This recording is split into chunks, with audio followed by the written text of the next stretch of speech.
నమస్కారం బ్రహ్మనాయుడు గారు. సో మీరు విన్నారు కదా టీవీ రామారావు గారు మాజీ శాసనసభ్యులు మీ కూటమిలో ఒక నాయకులు జనసేన పార్టీ కొవ్వూరు ఇన్ఛార్జిగా ఉన్నారు.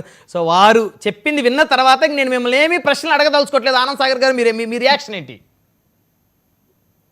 ఆ, ముందుగా మీకు ప్యానల్ ఉన్న పెద్దలకి హృదయపూర్వక నమస్కారం.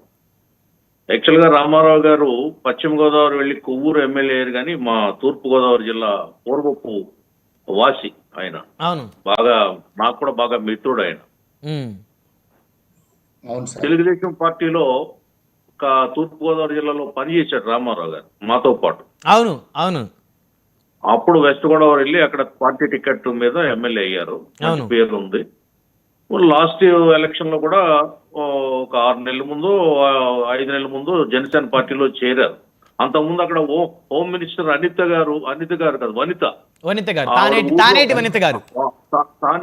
గారు ఊర్లో కుర్రాడు ఫ్లెక్సీ చింపాడనే ఒక నెపం నెట్టి కేసు పెడితే ఆత్మహత్య చేసుకుంటే మేము వెళ్ళాం తెలుగుదేశం పార్టీ తరఫున. అప్పుడు రామారావు గారు కూడా జనసేన పార్టీ తరఫున వచ్చారు.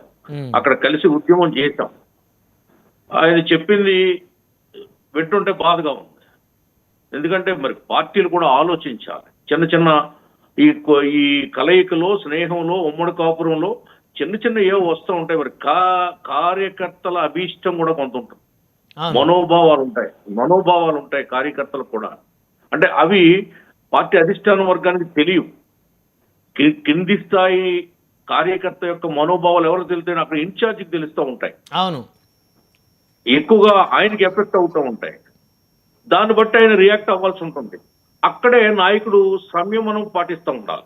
ఇన్ఛార్జ్ ఉన్నటువంటి వ్యక్తి. ఈ ఇన్ఛార్జ్ పదవి ఎలాంటిదంటే పులి మీద స్వారీ లాంటిది, ఏదో ముళ్ళ కిరీటం లాంటిది. అవును, అందరినీ సమన్వయపరచుకోవాలి, అందరినీ సాటిస్ఫై చేయాలి, వారి సమస్యలు తీర్చాలి. అది మనం ఎమ్మెల్యే అయితే పర్వాలేదు. అక్కడ ఉన్న ఎమ్మెల్యే గారు కూడా ఏంటంటే ఇప్పుడు ఆయన ఒక్కడో నిర్ణయం తీసుకోవడం లేదు. ముప్పుడు వెంకటేశ్వరరావు గారు నాకు కూడా బాగా మిత్రుడు ఆయన. అక్కడ మళ్ళీ అక్కడ తెలుగుదేశం పార్టీకి ఒక కమిటీ ఉంది, ఇద్దరు కమిటీ, 2-man కమిటీ ఉంది. వాళ్ళిద్దరూ ఈయన కూర్చుని మాట్లాడుకుని పార్టీని అక్కడ ముందుకు తీసుకెళ్లాలి, సమన్వయం పాటిస్తూ ఉండాలి జనసేనతో, బీజేపీతో. సో ఇది టీ కప్పులో తుఫాన్ లాగా పోవాలని నేను కోరుకుంటున్నాను. రామారావు గారు జనసేన పార్టీలో ఇన్ఛార్జ్ గా కొనసాగాలని, పార్టీని బలోపేతం చేయాలని. ఎవరి పార్టీని వాళ్ళు బలోపేతం చేసుకోవాలి. తెలుగుదేశం వాళ్ళు బలోపేతం చేసుకోవాలి. జనసేన, బీజేపీ మళ్ళీ ముగ్గురు కలిసి ఒక బలమైనటువంటి ఒక శక్తిగా రాబోయే రోజుల్లో పార్టీని మళ్ళీ గెలిపించుకుంటూ ముందుకు పోవాలి.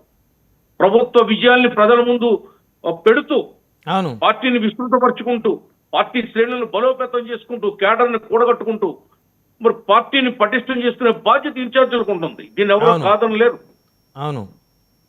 కాబట్టి తెలుగుదేశం అయినా, జనసేన అయినా, ఎవరైనా, బీజేపీ అయినా ఇన్ఛార్జ్ యొక్క కష్ట నష్టాలను కూడా అర్థం చేసుకోవాలని ఈ సందర్భంగా నేను కోరుకుంటున్నా.